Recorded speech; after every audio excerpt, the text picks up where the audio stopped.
Le mouvement parnassien a vu ses débuts en 1866 lors de la parution de 18 brochures.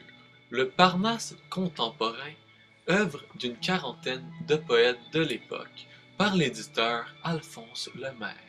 Leur réunion forma une anthologie poétique du même nom qui, au cours de la décennie qui suivit, fut suivie par deux autres recueils du même nom aussi, parus en 1871 et en 1876.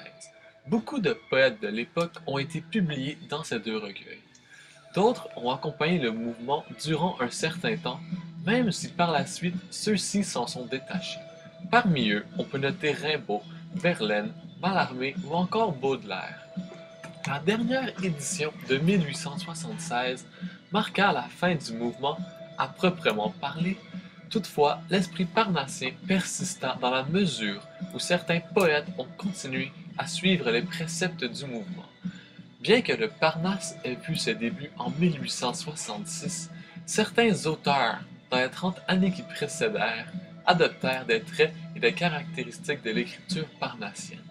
Théophile Gautier, qui fut l'un des précurseurs du mouvement parnassien, avec sa théorie de l'art pour l'art, qui sera suivie en 1857 par sa poésie dans le recueil Émaux et Carmé, où il présente ce que doit être la poésie. Les caractéristiques du parnasse sont le beau, le travail poétique, l'art pour l'art et l'impersonnalité. Les parnassiens ont manifesté le souci de sortir l'art de l'arène politique et, plus généralement, des visées sociales qui lui assignaient le romantisme. Pour exprimer ce rêve, les images et les symboles deviennent systématiques. Signes immaculés, statues impassibles, pics neigeux, saltimbanques amoureux des étoiles. La recherche d'une beauté idéale et la place donnée aux poètes dans la société ne pouvaient manquer de générer une conception nouvelle du travail poétique. Celui-ci est assimilé par les Parnassiens à un effort acharné pour extraire de la matière la plus dure une forme impérissable. Le poète devient ainsi sculpteur ou ciseleur, préoccupé par la plastique plus que par l'esprit, et c'est sur ce point que les symbolistes feront leurs objections. En ce qui a trait à l'impersonnalité, les Parnassiens sont contre l'épanchement lyrique des romantiques jugés impudiques et ridicules. Les Parnassiens ont cultivé la distance et l'objectivité.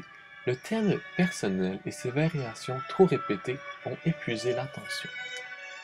Dans le vieux débat du beau contre l'utile, les parnassiens se sont prononcés contre les romantiques pour l'absolue gratuité de l'art.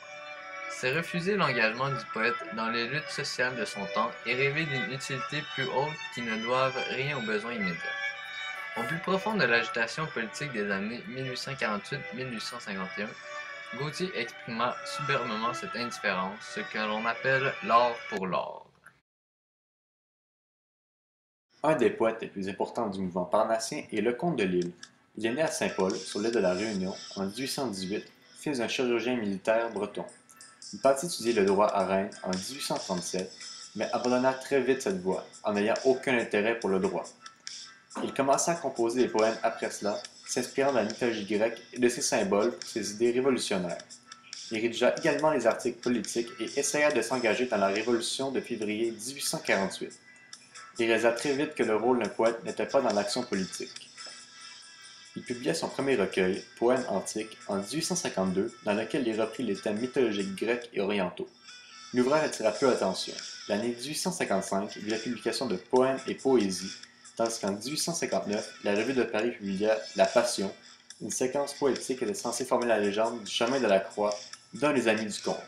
Ce poème représente un effort conscient de sa part pour intégrer la ferveur catholique dans son œuvre, alors qu'il était notoirement contre le clergé.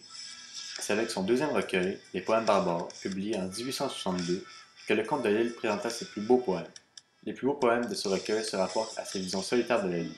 On y retrouve également des passages remarquables sur les paysages exotiques peuplés d'animaux sauvages. La représentation des terres éloignées ou de périodes lointaines se retrouve souvent parmi ces poèmes qui présentent un contraste avec la condition humaine avec ses illusions de changement. Le deuxième recueil du conte ne passa pas inaperçu. Plusieurs jeunes poètes ont lu ses poèmes et ont été inspirés par sa vision du monde. Le recueil Le Parnasse contemporain démontrait alors la vitalité de ce groupe de poètes qui fut composé de membres aussi importants que Théophile Gautier ou Baudelaire, et le groupe positionna Lecomte de Lille comme chef de file de cette nouvelle école, les Parnassiens. Vers la fin du Second Empire, Lecomte de Lille devint l'un des porte-flambeaux de la tradition intellectuelle française et devint, en l'absence de Victor Hugo, l'un des poètes les plus illustres de son temps. Républicain, Lecomte de Lille composa un catéchisme populaire républicain en 1871 qui fit scandale à l'Assemblée nationale. Sans argent, la République lui octroya une petite pension en 1870 et un poste de sous-bibliothécaire au Sénat en 1872.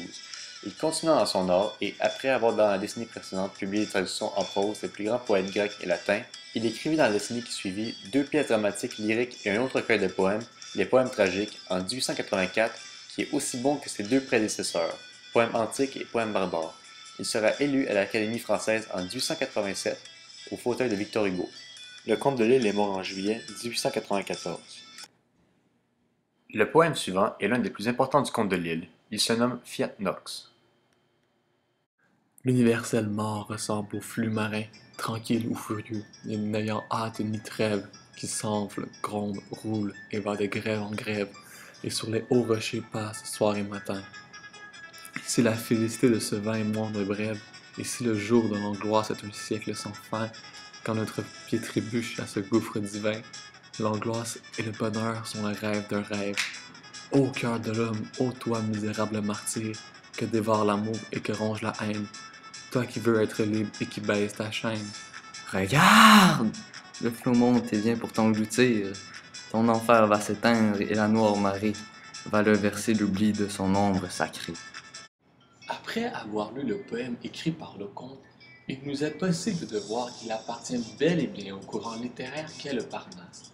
Premièrement, il s'agit d'un poème qui semble avoir des traits impersonnels. En effet, l'auteur ne semble pas avoir donné de caractère personnel à celui-ci. De plus, il nous est possible de voir un des buts premiers du Parnasse, soit de valoriser l'art par le rejet de l'engagement social et politique. Aucune pensée politique ne semble être dégagée et transmise par Lecomte lors de l'étude du poème.